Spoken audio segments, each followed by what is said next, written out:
This one's going to be a really short video because if you're brand new to anchor brushes, I'm just going to have the link in the description to the ZBrush 2024 anchor brush update.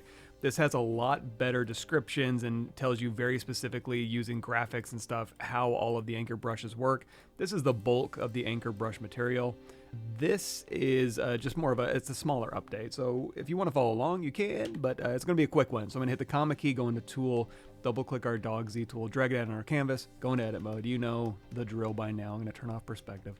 Now, if I go into my brushes by hitting B on my keyboard, and then we hit A to narrow it down to the brushes that start with A, you're going to see we have BAC would be Anchor's Classic, and BAN is now the Anchor's brush.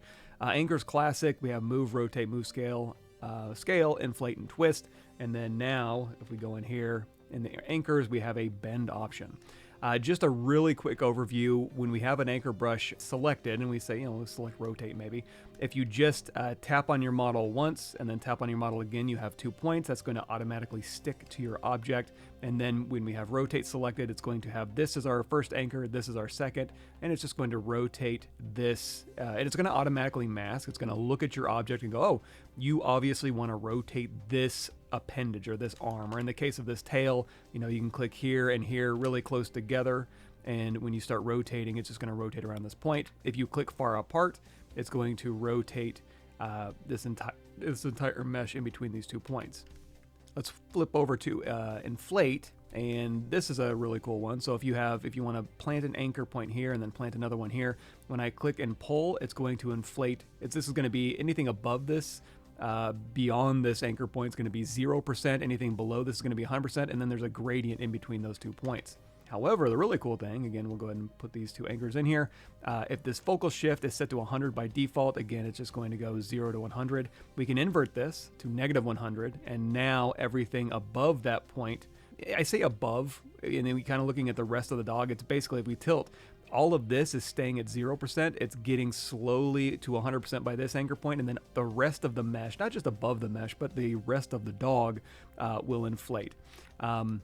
So if you undo that, the really cool part too is if we put that focal shift to 0 and we put an anchor here and an anchor here, it's going to, just like the focal shift to -100, 100, it's right in the middle. Think of this focal shift to 0 being right in the middle here. So with inflate selected, and I do this, now it's going to inflate right in the middle. So everything below or beyond this anchor point is going to be 0 influence. Anything beyond this anchor point is going to be 0 influence, and then the 100 influence is right here in the middle. So use your focal shift in conjunction with these anchor points to get the desired result.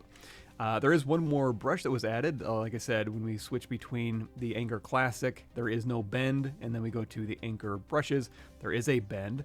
So if you just want to see the difference, if I go in here to rotate, and I say, okay, I want to rotate this little paw. Oops, let's set our focal shift back to 100 by the default here. So I'm going to put 2 anchor points in here, and I'm going to rotate this. You're going to see it's kind of anchoring here, and then doing a big old rotate around. So it's like almost a 360-degree rotate. So instead of that, if you're going to want to bend something, well, let's try the bend option.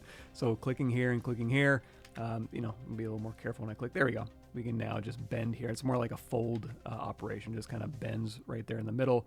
Probably more what you're expecting when you want to bend an object like a finger or a leg. And then just a little bit more anchor brush functionality. You tap once, there's the first anchor, tap again, that's the second one. If you hold down Alt, you can get rid of these. And if you hold down Control, you can move them around. So again, tap, and just, if you want to be really careful, you can use your mouse. You can kind of, because for some reason when I'm tapping with my tablet, sometimes I'll tap and drag a little bit and my mesh will move. So if you want to be really careful, you can use your mouse and just kind of tap, that sets the anchor. You can hold down Alt to delete an anchor. You can hold down Control to, well, first make sure you have the anchor selected, and then hold down Control, and then you can move this around. So basic anchor brush functionality. And like I said, if you want the more in-depth video, look in the description, and this will walk you through with little fun graphics how the anchor brushes work on your model.